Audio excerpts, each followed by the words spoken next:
DVD, but after Atlanta, you went to Dallas and stayed for a long time. 6 years. You went straight from Dallas to the WWF, right? Yes. So you managed, you worked in the office, you were a babyface, you were a heel, you were all sorts of things. A to Z, Bubba. You were one of the Dallas Cowboys. You were a male stripper for some time, and then.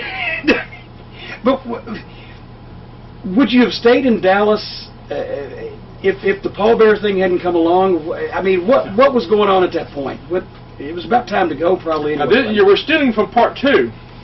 Oh, but that's okay. We'll put our own spin on it. It was the end. I mean, Jarrett and company had came in and turned it into the USWA, and it was at the end. They were pulling out and going back to Tennessee, which really never left Tennessee. They just came in every week. Came in with a bus, right? They came in every 2 weeks and to take what money was there, which wasn't much, enough to pay for the rental car and their apartment for Jeff Jarrett and whoever else decided to hang out there when Daddy wasn't around. I won't say anything about that. But I didn't say that. I love TNA. I'd like to work there one day. You know? No, but it was the end. In all seriously, the USWA was gone, and the global deal was getting ready to kick in, and I've done everything. I was a part of that. I'd done everything. I'd done everything, and it was time for me to go.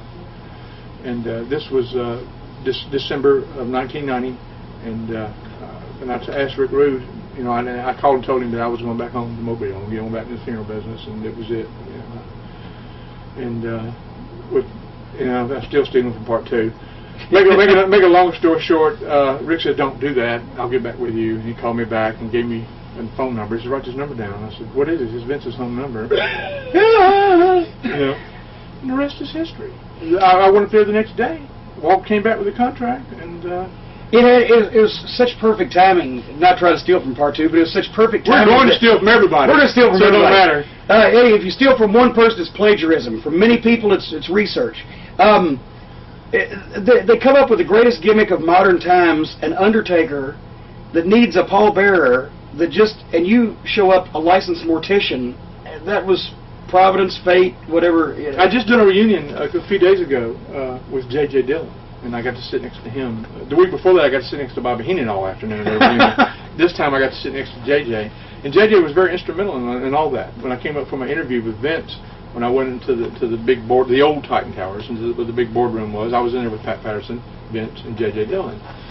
And you know, Vince didn't know I was a real mortician. He was aware of my past in the business and everything, but he didn't know what my educational background was or anything. I don't think any of them probably knew.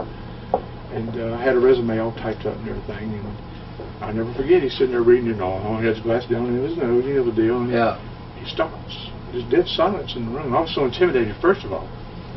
And he goes, "You're a real mortician!" And he looks at JJ, looks at Pat, and they just go nuts. And you have no idea. I have no idea, and I'm scared to death. I'm afraid I'm going to do number 1, number 2 on myself, you know. I guess it's over before I even get started. What's going on here? And he goes, he's a real mortician. You know, Pat, you know, they never told me. I never knew. I knew I left with a contract, but we'll call you in a couple of weeks.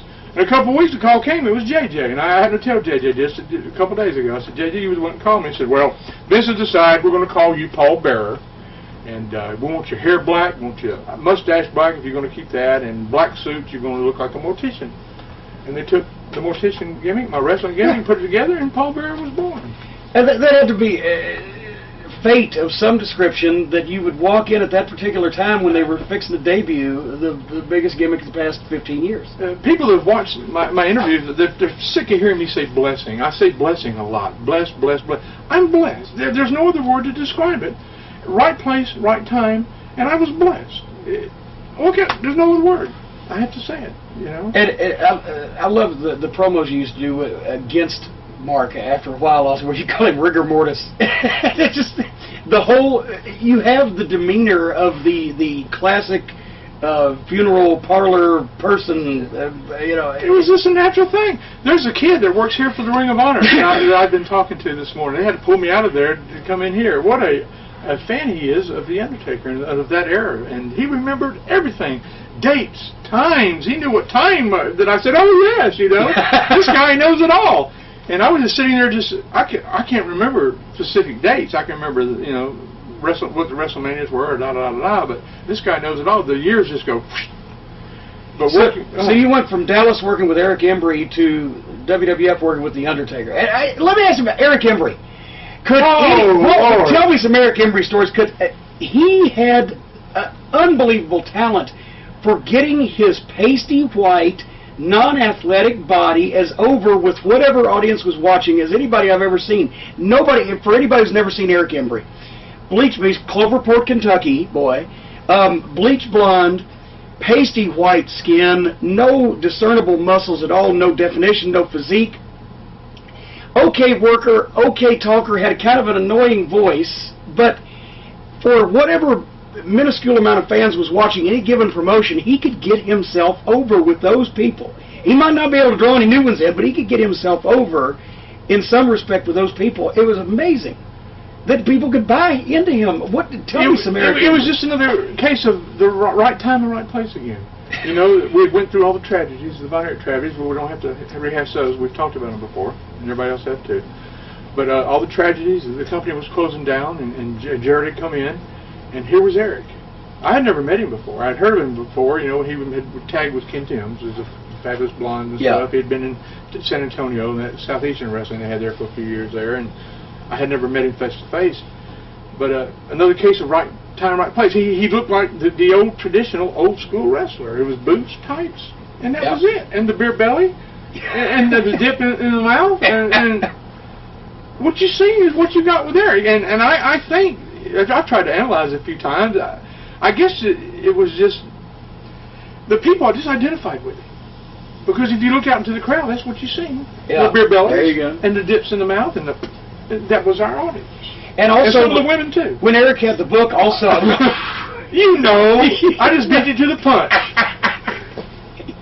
Yeah, the old interview material. The kids looked like that. They were dipping. But when Eric had the book, he would overcome 72 heels. He would nip up out of everything. He would be shot with a machine gun and somehow manage to crawl to the corner and survive. And they bought it. And they bought it. Yes. And I would watch the shows and I would marvel at your stuff, but I'd watch the shows and I'd marvel at Eric Embry. Eric lived in the Sportatorium. No. Actually, Ken Mantell's old office or what? Everywhere. Everywhere in that building. And oh my God, there was rats that crawled through the rafters, you know, and the maintenance man as big as house used to shoot them with shotguns. I've seen him. He'd sit out there with a gun, and I had an office there. I'd get there early sometimes, and there he'd be sitting out there with a shotgun. What are you doing with a shotgun? I figured he was thinking looters or somebody was coming in, shooting at rats. What? Oh, Ken Mantell and David Manning could take 22s out, and they'd flip the lights on real quick, and they'd shoot at them when they would run. They were huge. I stood in Fritz's office one day, and I looking at Ken Mantell's behind a desk or whatever. I looked up at a knothole. I thought I saw the knothole looking back at me. That might have been a real rat. No, that might have been one of. They were all downstairs. No, there were some rats. Some of them were tied. Did you want to hear those kind of stories? Sure, let's go. No, some of them have gotten into the business. Oh, well, maybe some of them still are. Oh. Hey, just find the list of who was there when I was there and put two and two together and you figure who they are. Do your own math, folks. We're getting late. We'll move on. But no, I saw a rat hanging out of the window at the Sportatorium, looking out of the parking lot, just screaming, "Oh, a rat!" Do you understand what I'm saying? And Eric Embry, never mind. You're turning red again. You're turning red, James.